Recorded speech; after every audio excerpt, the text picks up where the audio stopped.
Hello, this is Sondra Oster, Baras, bringing you a few words of Bible from the heart of Biblical Israel.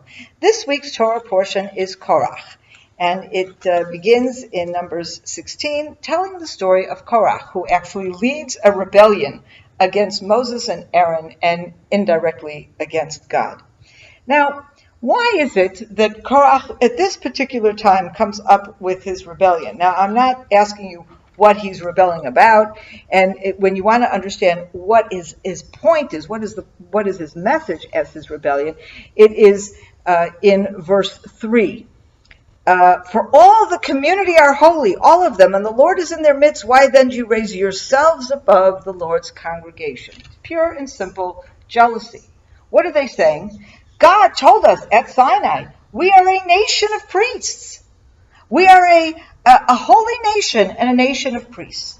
And so therefore he speaks to Moses and Aaron who's the high priest, Moses is the holy leader, and he says to them, you are cousins. All of these people are Levites, so at least Korach, he adds other people to him, but Korach himself is a Levite, and he's just jealous. He says, we're all from the tribe of Levi. Why are you, Moses and Aaron, what makes you so holy that you stand around ahead of the rest of us? And of course, the answer to that question is because God appointed Moses and God appointed Aaron. So clearly Korach is sinning here, but the question I'm asking is why now? Clearly there's this resentment that is boiling inside Korach and other members of his family. And it's interesting, who does he join? He joins 250 leaders of the nation, princes, people who themselves are already leaders, but they're not the top dog. What we're seeing here is a typical political fight. A political fight between people who are contending to be the top and are jealous of those who actually reach the top, and it's not them. If you look at the scriptures, the verses, the stories that immediately precede this chapter, we see two incidences that actually indicate that Moses may be at a vulnerable point right now. The first, of course, is the major sin of the spies. And in the sin of the spies, when the 10 spies come back, and they say all this terrible, these terrible words about the land. Who takes the lead in trying to change what they're saying? Who is the one that's standing against the nation in the first place and saying, wait, no, you're making a mistake. You're saying the wrong thing. It was Caleb. Moses initially is silent. It is Caleb who first tries to stem the tide and try to change what's happening. And in fact, later on, God said he rewards Caleb because he has the Spirit of God in him. Okay? Now, the next incident that we see that is very relevant is in chapter 6, at the very end of chapter 15, we have an interesting situation. We have a man who is caught gathering wood on the Sabbath day. And of course, this is forbidden. This is considered work as opposed to rest. It's permitted on the Sabbath day. And they bring him before Moses. He was placed in custody. It says here, those who found him as he was gathering wood brought him before Moses, Aaron, and the whole community. He was placed in custody, for it had not been specified what should be done to him. Then the Lord said to Moses, the man shall be put to death.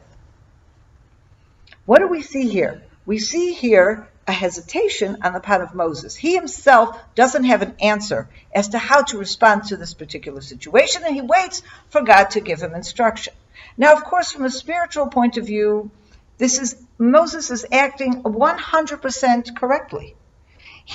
This is a new legal situation that he's not familiar with, and it is not for him, and in fact, that is what gives Moses his greatness.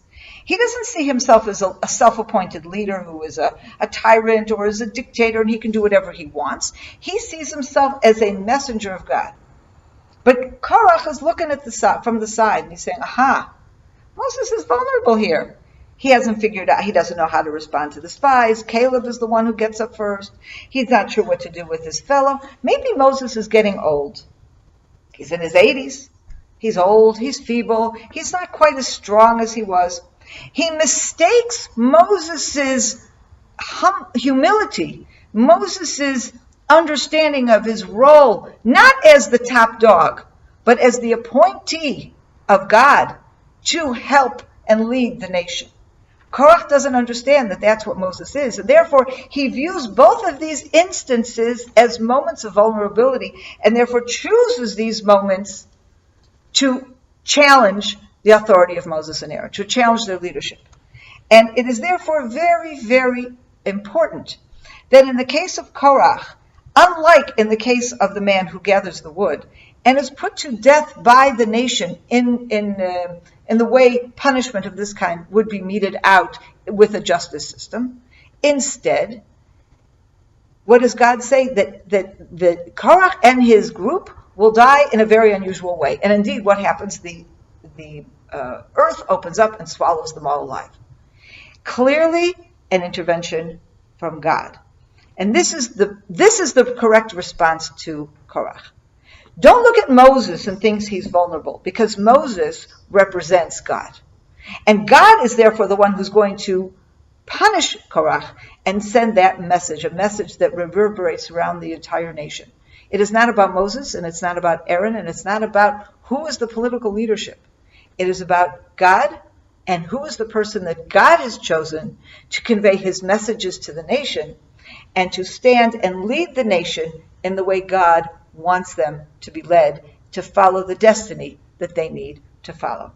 Have a wonderful Shabbat. Shabbat Shalom. I hope you enjoyed that video, and we'd like to be sure you're getting all of our video content. So just click on the subscribe button below, as well as on the notification bell, and that way you will have easy access to all our material. We look forward to staying in touch with you. God bless you, and have a wonderful day.